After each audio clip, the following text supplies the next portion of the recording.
Everybody, welcome back to our channel. ఈరోజు వీడియోలో మన డైలీ లైఫ్లో మనం ఎక్కువగా యూజ్ చేసే వర్డ్స్ని తీసుకొని దానికి సంబంధించిన కొన్ని ఎగ్జాంపుల్ సెంటెన్సెస్ని ఇంగ్లీష్లో ఎలా చెప్పాలో ఒకసారి చూద్దాం. ఫస్ట్ వన్, ఓపిక. ఓపిక అనే వర్డ్ని ఇంగ్లీష్లో పేషెన్స్. ఈ వర్డ్కి సంబంధించిన కొన్ని ఎగ్జాంపుల్ సెంటెన్సెస్ని ఇంగ్లీష్లో ఎలా చెప్పాలో ఒకసారి చూద్దాం. ఫస్ట్ సెంటెన్స్, ఓపికగా ఉండు. జనరల్గా ఇలా చెప్తూ ఉంటారు కదా, దీని ఇంగ్లీష్లో బీ పేషెంట్ అంటే ఓపికగా ఉండు. నెక్స్ట్ వన్, కొంచెం ఓపిక పట్టి వేచి ఉండు అని చెప్పాలనుకున్నప్పుడు please be patient for a while అంటే కొంచెం ఓపిక పట్టి వేచి ఉండు.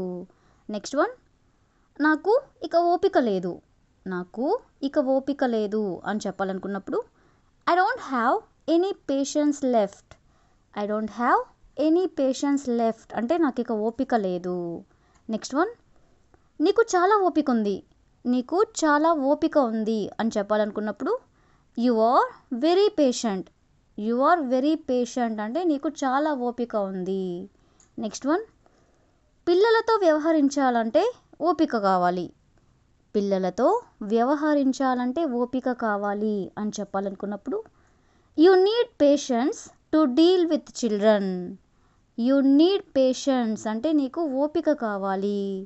టు డీల్ విత్ చిల్డ్రన్ అంటే పిల్లలతో వ్యవహరించాలంటే. నెక్స్ట్ వన్, ఓపిక ఉంటే విజయం సాధిస్తావు అని చెప్పాలనుకున్నప్పుడు if you are patient you will succeed. అంటే నీకు ఓపిక ఉంటే యూ విల్ సక్సీడ్ అంటే నువ్వు విజయం సాధిస్తావు.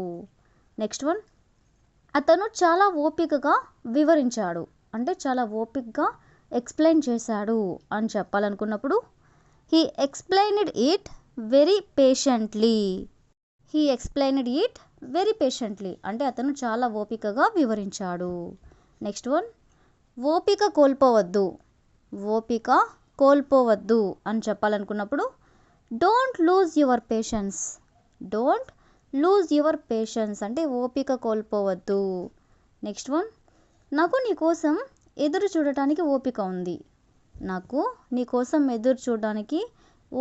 ఉంది అని చెప్పాలనుకున్నప్పుడు I have the patience to wait for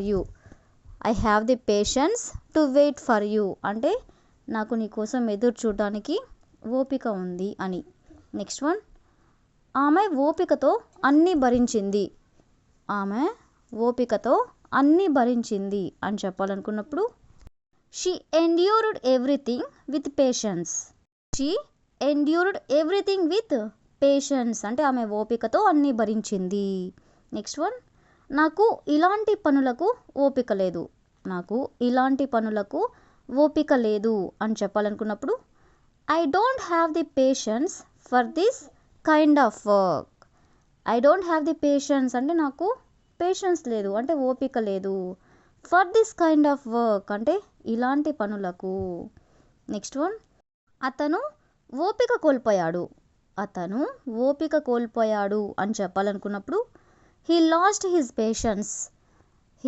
his patience అంటే అతను ఓపిక కోల్పోయాడు.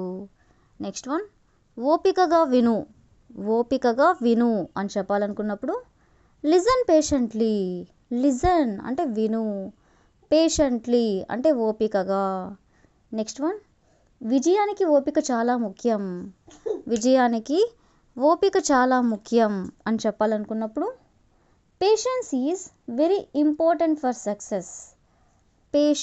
అంటే ఓపిక, ఈజ్ వెరీ ఇంపార్టెంట్ అంటే చాలా ముఖ్యం, ఫర్ సక్సెస్ అంటే విజయానికి. నెక్స్ట్ వన్, ఓపిక ఉంటే మంచి ఫలితాలు వస్తాయి అని చెప్పాలనుకున్నప్పుడు good things come to those who are patient. Good things అంటే మంచి ఫలితాలు, కమ్ టు దోస్ అంటే వస్తాయి, హూ ఆర్ పేషెంట్ అంటే ఎవరైతే ఓపికగా ఉంటారో వాళ్ళకి అని. లాస్ట్ వన్, ఓపికతో నేర్చుకో అని చెప్పాలనుకున్నప్పుడు లెర్న్ విత్ పేషెన్స్. అంటే నేర్చుకో, విత్ పేషెన్స్ అంటే ఓపికతో. సో ఈ విధంగా మనం ఓపిక అనే వర్డ్కి సంబంధించిన కొన్ని ఎగ్జాంపుల్ సెంటెన్సెస్ని ఇంగ్లీష్లో ఎలా చెప్పాలో తెలుసుకున్నాం కదా. So that's all for today. I hope you all like this video. Thank you for watching.